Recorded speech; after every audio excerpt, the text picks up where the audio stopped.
Earlier this year, CBS Colorado investigators uncovered the uphill battle those victims are still facing as stipulations on donations from the public make it difficult for the victims to get that money. More than $43 million were donated by 77,000 people. And as of today, $33 million has been approved to help victims in different ways. $6.6 million still being withheld from those fire victims. Well, now we're noticing a similar issue in the wake of that deadly shooting at a Colorado Springs nightclub. Yesterday marked 1 year since the shooting at Club Q that claimed 5 lives, hurt 17 people, and changed the lives of countless others.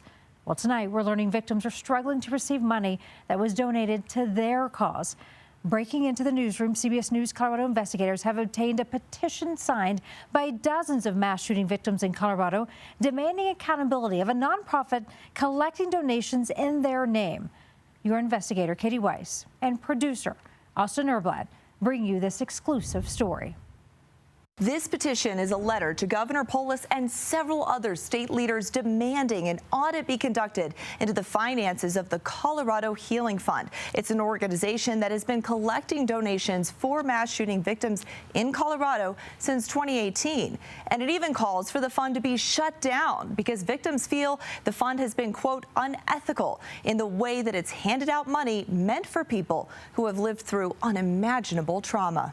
It's actually a lot worse. Ashton Gamblin was shot 9 times while working the door at Club Q 1 year ago. She's one of dozens of mass shooting victims who signed this petition delivered to state leaders Monday. There was times where me and my husband are kind of staring at each other since I wasn't working about, are we going to be able to pay this bill this month because we're waiting on a healing fund check? As if surviving 9 gunshot wounds wasn't hard enough, she says she's had to beg to receive donations. She says the healing fund refused to pay for things like a service dog or a shower bench after she got out of the hospital. Their original process was, hey, if you send us the bill, we'll review it, and then if we determine that's something, we'll reimburse you. I can't pay my bills on a reimbursement. I don't think anybody in this country can live off of a reimbursement plan. Originally, the fund said it would keep 10% of the more than $3 million donated for operational costs, but changed that to 0% after victims pushed back. Then this fall, the fund was holding on to more than $120,000,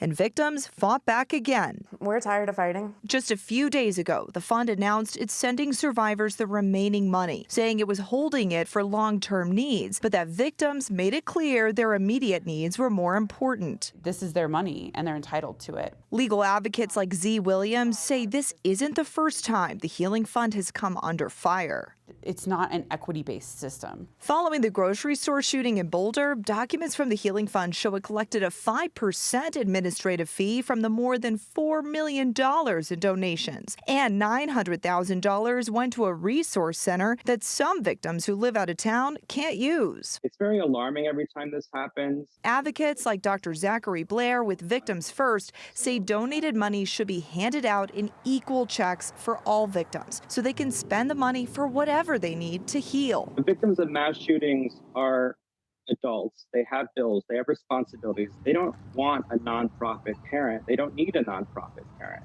The Colorado Healing Fund declined an interview, but said in a written statement, quote, "We have a responsibility to verify and prioritize needs. In some cases, we disperse funds for specific requests. In other cases, we disperse funds in lump sum form, so those who received it could prioritize their own needs."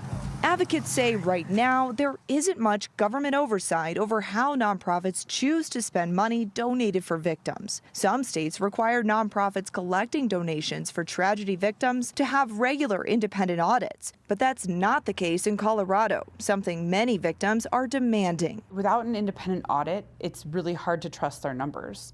They've been very inconsistent. The Healing Fund says it's audited every year, but the organization's tax forms show since the organization opened in 2018, it hasn't reported any audits to the IRS until just last year. And the fund refused to send us copies of the audits it says were completed. I will not quit until some form of change has been made. Now, coming up tomorrow at 6 p.m., I'll tell you about a viable solution that family members of the people killed in the Virginia Tech shooting have created to make sure that victims of mass violence incidents will receive support years after a tragedy takes place. I'm Katie Weiss, covering Colorado First. Well, Katie Weiss has been digging into this issue for months. You can see her coverage by finding the story on our website right now, cbscolorado.com.